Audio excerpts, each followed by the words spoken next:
Olá, queridos amigos, queridos hermanos. Feliz sábado. Que Deus nos bendiga grandemente. Hoy es un día para alabar al Señor. Hoy es un día para orar también de manera especial. Y en estos momentos estamos adorando al Señor en familia. Así que vamos a buscarlo, vamos a adorarlo en familia y vamos a estudiar su palabra. Yo quisiera en este momento invitarte para leer un capítulo de la Biblia que a mí me gusta muchísimo, que es Segunda de Crónicas, capítulo 20. Incluso ya tuve la oportunidad de predicar a través de las redes sociales de la Unión Paraguaya sobre este tema, pero ahora quisiera hablar contigo de manera específica y añadir algunas informaciones más que a mí me encanta cuando tengo la oportunidad de hablar sobre este tema, sobre la experiencia y la vida de este hombre llamado Josafat. Así que vamos a orar antes para pedir la dirección del Espíritu Santo para comprender y practicar la palabra del Señor. Vamos a orar. Querido Padre, bondadoso Dios, gracias por la oportunidad de comprender, leer y practicar tu palabra. Así que pedimos para que eso sea posible, la dirección de tu Santo Espíritu en nuestras vidas. Oramos en el nombre de Jesús. Amén y amén. Bueno, yo quisiera entonces invitarte a reflexionar un poquito en Segunda de Crónicas, capítulo 20. Solo que para comprender mejor este capítulo, tenemos que comprender, digamos, el contexto del capítulo.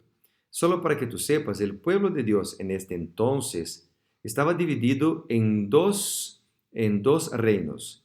El reino de Judá, que solía tener buenos administradores, y el reino de Israel, que solía tener malos administradores. Por ejemplo, en este entonces, en la época de Josafat, estaba Acab administrando el reino de Israel, que era un rey corrupto, impío, ¿no? Y antes de Josafat, en Judá, estaba Asa, el padre de Josafat. ¿Qué dice la Biblia sobre Asa? Segunda de Crónicas, capítulo 15, versículo 17, dice que Asa fue perfecto todos sus días. Esta palavra perfeito que aparece acá significa integridad. Es decir, Asa era un hombre fiel. Eso se repite también, por ejemplo, en Primera de Reyes, capítulo 15, versículo 14, hablando de la integridad de este hombre. Y esta integridad, esta fidelidad, influenció positivamente la vida de Josafat. Entonces, cuando muere Asa, Josafat empieza ahora a liderar el reino de Judá. Y al empezar a liderar, él toma 4 decisiones. Yo quisiera mencionarte, están en el capítulo 17 de Segunda de Crónicas. La primera decisión de Josafat está en el versículo 2. La Biblia dice que él puso ejércitos en todas las ciudades fortificadas de Judá. Y si tú miras el capítulo 17, verás que él capacitó líderes y a través de estos líderes, él entonces capacitó, aquí dice en el final del capítulo 17, a 1.160.000 hombres altamente capacitados para la batalla, para la pelea. Bueno, entonces, primera acción de Josafat fue fortificar su ejército. Segunda acción fue, o segunda decisión, actitud, fue que él buscó al Dios de su padre y anduvo en los mandamientos del Señor. Entonces, él tomó la decisión de seguir el ejemplo, los pasos, las pisaduras de su papá y ser fiel a Dios. Tercera actitud de Josafat está en el versículo 6. Y la Biblia dice que él se animó su corazón en los caminos de Jehová. Interesante, la expresión se animó su corazón también puede ser traducida como él fue osado para servir al Señor. Tuvo osadía para servir al Señor. Y después dice la Biblia, la cuarta acción de Josafat, que está en el versículo 7 hasta el versículo 9, dice la Biblia entonces que Él capacitó a líderes, estableció príncipes, levitas, sacerdotes para enseñar la palabra del Señor en todo Judá. Bueno, entonces se viene el capítulo 18. Y en el capítulo 18 tenemos acá un momento de debilidad de Josafat, cuando él permite entonces, algunos años después, ¿verdad?, de llegar al trono, Josafat entonces permitió el matrimonio de su hijo Jorán con Atalía, que era hija de Acab y de Jezabel. Y entonces, acá en el capítulo 18, Acab recibe la visita de Josafat. Y en esta visita, en esta conversación, digamos, Acab le hace una propuesta. ¿Quieres venir conmigo a pelear contra Ramot de Galaad? Que está en el versículo 3. Entonces responde Josafat, iremos contigo a la guerra. Pero después Josafat piensa un poquito y entonces le dice, versículo 4, consultes la palabra de Jehová. Eso es importante, amigos. Consultar la palabra de Dios siempre antes de tomar una decisión. Bueno, Acab entonces trae 400 profetas de Baal y estos 400 profetas vienen y dicen, ustedes pueden ir a la guerra porque serán vencedores. Pero Josafat nota que ellos no son profetas de Dios. Entonces dice, ¿hay aún aquí algún profeta de Jehová para que por medio de él consultemos a Dios?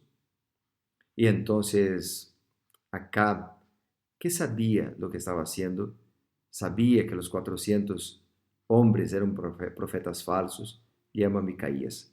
Micaías viene y Micaías entonces primero hace una, digamos, ironiza el tema y después Micaías, guiado por el Espíritu Santo, revela la verdad.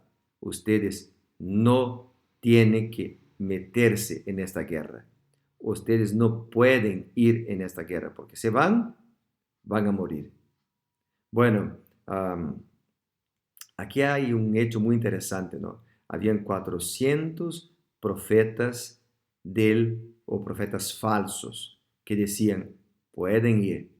Y uno solo profeta de Dios que dijo, no deben ir, no tienen que ir. Así que yo quedo pensando que muchas veces nosotros también estamos en la contramano del mundo, porque la palabra de Dios menciona o enseña cosas que muchas veces el mundo, las personas del mundo en general, no viven. Por ejemplo, la Biblia dice, habla de la pureza de ser virgen hasta el matrimonio. Hace una recomendación y una invitación para esperar, para tener relaciones sexuales en el matrimonio. Pero la mayoría de las personas hoy dicen, no, tenemos que tener relaciones con las personas que a nosotros nos gustan. No importa si tenemos un compromiso de matrimonio o si no tenemos. La mayoría de las personas hoy dicen que es bueno tomar, aunque sea un poquito de alcohol.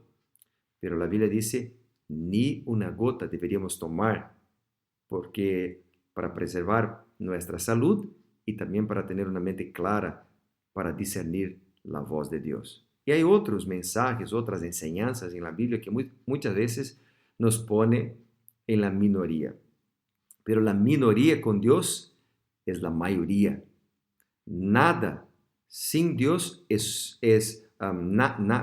nada con Dios es todo, pero todo, nada con Dios es todo y todo sin Dios es nada. Ahora sí. Entonces, vale la pena seguir la orientación del Señor. En el capítulo 18, ellos fueron a la guerra. Ese es un otro punto interesante, que muchas veces nosotros sabemos la voluntad del Señor, sabemos lo que Dios espera de nosotros, pero seguimos por otro camino, porque tenemos la presión de los amigos, la presión de la comunidad. Sabemos lo que tenemos que hacer, pero no hacemos, o hacemos al revés. Entonces, Siempre nuestras acciones tendrán consecuencias. En el caso de Josafat, él se fue a la guerra y tuvo consecuencias. Acab murió de una manera muy extraña, después tú puedes leer el capítulo 18, y Josafat no murió porque Dios lo libró. Entonces Josafat vuelve ahora para su casa, ahí se viene el capítulo 19, y en el capítulo 19 se levanta un profeta llamado Jehú, ¿verdad? Que reprende a Josafat. Entonces Josafat se arrepiente de sus pecados, de sus errores, de su equivocación, y entonces levanta otros líderes, jueces, y estos líderes, estos jueces, empiezan entonces ahora, por la orden de Josafat, a andar en Judá, y con el mensaje: procederéis a sí mismo en el temor de Jehová con verdad y con el corazón íntegro. Qué lindo mensaje tenemos acá, ¿verdad? Bueno, ahí en este contexto entonces se viene el capítulo 20. En el capítulo 20, en el versículo 1, aparecen un ejército, un pueblo enemigo. La verdad, tres pueblos que se unieron para intentar destruir a Josafat. Y entonces venía, digamos, el ejército grande. Pero Josafat tenía también un ejército grande, 1.160.000 hombres altamente capacitados para la batalla. Pero en el versículo 3 de 2 de Crónicas 20 dice la Biblia: Josafat tuvo miedo. Y porque tuvo miedo, humilló su rostro para consultar a Jehová. Tal vez la experiencia del capítulo 18 enseñó a Josafat que tenemos que sí o sí andar en los caminos del Señor. Sí o sí escuchar su voz. Sí o sí hacer lo que Él espera de nosotros. Y entonces él podría buscar consejos de sus generales, él podría buscar consejos de sus hombres que fueron altamente capacitados para la batalla, pero tomó la decisión de consultar a Jehová. Consultar a Jehová y más, hizo pregonar un ayuno en todo Judá. El pueblo, dice la Biblia, que todo el pueblo de todo Judá vinieron a pedir ayuda a Jehová. Y ahí estaba el pueblo para ayunar, para orar, para clamar, para buscar la orientación y la dirección del Señor. Y entonces Josafat estaba delante del pueblo, delante del templo, y Josafat entonces empieza a orar. Y la oración de Josafat, además de ser una oración, también era una predicación. Y yo quisiera recalcar contigo ahora algunas frases fuertes de la oración predicación de Josafat. Por ejemplo, en el versículo 6, él dijo: no está en tu mano tal fuerza y el poder que no hay quien te resista, no hay quienes puedan resistir al poder del Señor. En el versículo 9, él dijo: clamaremos a ti a causa de nuestras tribulaciones y tú nos oirás y tú nos salvarás. Tal vez esté hablando en esta mañana para alguien que está con tribulación, con alguien que está sufriendo, con alguien que está luchando. Yo no sé cuál es tu problema, pero si nosotros oramos, si nosotros clamamos, Dios escucha nuestras plegarias. Él está dispuesto a escuchar nuestras oraciones y contestarlas. Como dice Mateo capítulo 7, versículo 7, pidan y Dios te dará. Bata, golpea la puerta, toca la puerta y Dios abrirá la puerta para escucharte, para atenderte. Querido amigo, aún en el versículo 12 dice la palabra del Señor: no tenemos fuerzas con que enfrentar a la multitud tan grande que viene contra nosotros. No sabemos qué hacer. Esto muchas veces es nuestra realidad, ¿no? No tenemos fuerza, no sabemos qué hacer. El problema es tan grande, las luchas son tan grandes. Tal vez esté hablando para alguien que perdió el empleo en estos momentos de pandemia. Tal vez esté hablando a alguien que perdió la salud y ya no sabe para qué hacer, ya buscó ayuda en varios sanatorios, en varios profesionales de salud, pero no hay una respuesta para tus problemas, para tus aflicciones. Y tal vez tú estés en esa situación del versículo 12, no sabemos qué hacer. Pero aquí dice el versículo 12, cuando no sabemos qué hacer, cuando nosotros ya no tenemos fuerzas, volveremos nuestros ojos a Dios. Como dijo un himno que yo conozco, que dice, alegre y dulce es el vivir. O también puede triste ser. Si quieres ánimo sentir, solo esto habrás de hacer. Mira hacia Dios, roca inmutable te será. Mira hacia Dios, Él no te faltará jamás. Mira hacia Dios y oscuridad no temerás. Confianza y fe tendrás mirando hacia Dios. Si oscuras nubes ves llegar, si algún amigo te es infiel, cuando comienzas a dudar, solo esto habrás de hacer.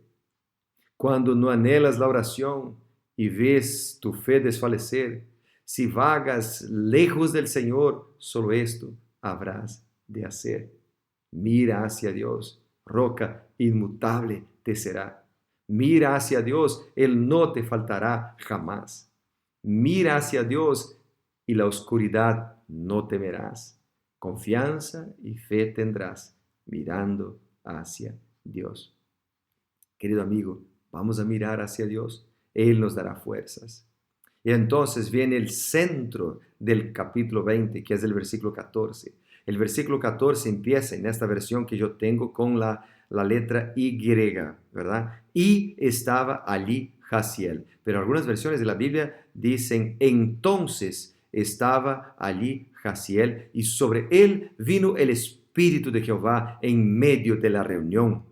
Es decir, como respuesta al clamor del pueblo, como respuesta al ayuno, como respuesta a la oración que hicieron todos juntos, vino el Espíritu Santo en medio de la reunión sobre Jaziel, y el Espíritu Santo usó Jaziel para predicar, usó Jaziel para orientar a Josafat y el pueblo. Así que amigos, cuando nosotros oramos, el Espíritu Santo viene en medio de tu familia, en medio de tu vida, en medio de tu grupo pequeño, en medio de tu iglesia, en medio de tu escuela, en medio de tu trabajo, en medio de tu vida. El Espíritu Santo viene cuando nosotros oramos. El Espíritu Santo viene para ayudarnos, darnos sabiduría, para capacitarnos, para cambiar vidas, para cambiar gustos, para cambiar hábitos, para derrumbar prejuicios. El Espíritu Santo viene y cambia todo para mejor. Así que hay que creer en Él y buscarlo día tras día. ¿Qué estás haciendo con tu vida? Dios está dispuesto a cambiarte. Tal vez has andado lejos del Señor. Tal vez ya estuviste en la iglesia, ya fuiste bautizado y hoy estás lejos del Señor. Dios te está llamando para volver. Dios te está llamando para aceptar su invitación. Ya es tiempo de volver. Ya es tiempo de aceptar. Ya es tiempo de tomar una decisión por Jesucristo. Y Él te dará la victoria. Y ahora te quiero decir algo muy importante. Primero, Jaziel, guiado, movido por el Espíritu Santo, dijo lo que está escrito en el versículo 15. La guerra no es vuestra, sino de Dios. Es decir, la batalla para vencer las tentaciones, la batalla para vencer las provaciones, la batalla para llevar el mensaje de salvación a alguien, no es nuestra. El gran conflicto es una realidad, pero la batalla pertenece al Señor. La batalla es de Él. Solo que nosotros tenemos que hacer nuestra parte. Tenemos que orar, es verdad. ¿Y por qué tenemos que orar? Porque Dios nos espera para dar las bienvenidas en su cámara de audiencia todos los días. Tenemos que orar, ¿por qué? Porque las mayores victorias obtenidas en favor de la causa de Dios, dijo Ellen G. White, no son el resultado de elaborados argumentos. Las mayores victorias obtenidas en favor de la causa de Dios no son resultado de amplios recursos, de la vasta influencia o de la abundancia de los medios. Las mayores victorias obtenidas en favor de la causa de Dios son alcanzadas en la cámara de audiencia con Dios, cuando sus hijos con sincera y angustiosa fe claman, cuando los hijos de Dios se aferran al fuerte brazo del Señor, entonces las mayores victorias son obtenidas. Necesitamos, queridos, orar como si todo dependiera de Dios. Necesitamos clamar, necesitamos buscar, necesitamos confiar y entonces vendrá el Espíritu Santo. Pero el Espíritu Santo viene no solamente para bendecirnos, el Espíritu Santo no viene solamente para darnos una vida mejor, sino que el Espíritu Santo viene para usarnos, para guiarnos, para usarnos como herramientas suyas para llevar el mensaje. Y mientras llevamos el mensaje para otras personas, nosotros mismos somos transformados. Queridos, hay que orar como si todo dependiera de Dios, pero también hay que trabajar como si todo dependiera de nosotros. Así ya dijo William Carey. Y cuando miramos al capítulo 20 de Segunda de Crónicas, dice Jaziel, la batalla pertenece al Señor, pero ustedes tendrán que descender contra ellos. El pueblo no tendría que luchar con armas, pero ellos tenían que confiar en Dios y tenían que salir. Mañana descenderéis contra ellos. Versículo 16. Es decir, tenían que hacer su parte. Y su parte era bajar. Su parte era ir y confiar. Así que podemos orar de repente por un hijo que está lejos del Señor, pero ¿qué estamos haciendo nosotros para invitarlo a venir? Podemos orar de repente por la conversión de un vecino, pero ¿qué estamos haciendo nosotros para llevar el mensaje? Quizás ofrecerle un estudio bíblico, quizás invitarlo para venir a mi grupo pequeño, quizás invitarlo para acompañar ahora los cultos a través de la internet. Es verdad que la conversión es obrada por el Señor Jesucristo a través del Espíritu Santo en la vida de las personas, pero también es verdad que nosotros somos herramientas en las manos del Señor para llevar el mensaje. La misión pertenece a nosotros y la conversión pertenece al Señor. Queridos amigos, si nosotros estamos dispuestos a descender, a hacer nuestra parte, Dios hará milagros a través de nuestras manos. Y bueno, hay un versículo que yo quisiera hacer hincapié también acá, que es el versículo 20, que dice, creed en Jehová, vuestro Dios, y estaréis seguros, pero creed en sus profetas y seréis prosperados. Y también quisiera recalcar aquí el versículo 27, que dijo que ellos volvieron o regresaron a Jerusalén con gozosos, ¿verdad? Y ellos empezaron entonces, además de alabar al Señor, traer ofrendas de gratitud. Así que cuando nosotros oramos, cuando nosotros clamamos, estamos dispuestos a cumplir la misión a través de nuestras manos y somos fieles, Dios hace milagros. Lo mismo ocurrió, por ejemplo, con la iglesia en el Nuevo Testamento.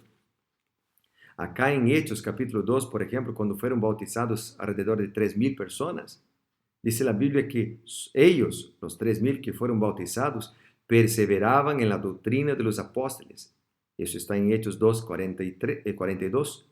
Perseveraban en las doctrinas de los apóstoles, en la comunión los unos con los otros y en el partimiento del pan. La Biblia menciona que sobre ellos vino un poder del Espíritu Santo.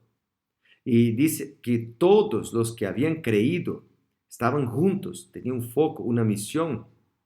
Estaban juntos, tenían en común todas las cosas.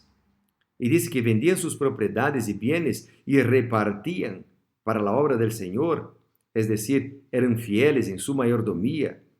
Y perseveraban unánimes cada día en el templo y partían el pan en las casas, comían juntos con alegría y sencillez del corazón. Yo podría decir que ahí estaba el GPA, ¿verdad? Porque ellos adoraban en el templo, GPA es grupos pequeños de amigos, entonces ellos estaban juntos en el templo, la importancia de la adoración pública, el culto público, pero también estaban en las casas, en los grupos pequeños de amigos, y pues puedo decir que son GPAs porque comían juntos, o sea, tenían amistad. Entonces comían juntos, adoraban juntos en el templo y en los hogares, oraban juntos, tenían un foco, una misión, estaban dispuestos a ser usados por el Señor, hacían la diferencia en la comunidad porque ayudaban a los necesitados. Entonces, como resultado, sobrevino temor a toda persona y el Señor añadía cada día a la iglesia los que habían de ser salvos. La conversión es del Señor, la misión es nuestra. Estamos dispuestos, queridos amigos, a cumplir la obra del Señor, estamos dispuestos a andar en el camino del Señor, de hacer la obra del Señor. Dios te está llamando en este momento. Dios te está llamando a hacer su parte. Dios te está llamando, querido amigo, a confiar en Él. Dios te está llamando ahora a orar más, a ser un instrumento en las manos del Señor para llevar la palabra de esperanza a los que necesitan. Yo no sé cuál es tu realidad, yo no sé cuál es tu vida, pero una cosa sé, conozco al Dios que te conoce. Y el Dios que te conoce, nuestro Señor Jesucristo, a través de su Santo Espíritu, puede cambiar tu vida, puede capacitarte y puede cambiar la vida de las personas por las cuales tú oras y estás dispuesto a llevar esperanza. ¿Tenés tu hijo lejos del Señor? Ora por él, clama por él y esté dispuesto a llevar esperanza a él. ¿Tenés un amigo que está lejos del Señor? Ora por él y esté dispuesto a ser usado por el Señor para llevar esperanza a tu amigo. Amigos, queridos colegas, compañeros, hermanos de la iglesia, Dios te está llamando ahora para hacer un compromiso de fidelidad. Dios te está llamando ahora para entregar tu vida en las manos del Señor. Dios te está llamando ahora para buscarlo y confiar en Él, como Josafat confió, como el pueblo de Judá confió, como el pueblo del Nuevo Testamento, la iglesia cristiana temprana, confió también. Vamos a confiar, vamos a entregar todo en las manos del Señor, porque todo, sin Dios es nada, pero nada con Dios es todo. ¿Vamos a orar? Yo quisiera orar por ti en este momento. Querido Padre, bondadoso Dios, gracias por la oportunidad de orar. Gracias por la oportunidad de buscarte. Gracias por la oportunidad de entregar todo lo que tenemos en tus manos. Gracias porque contigo somos aún más que vencedores.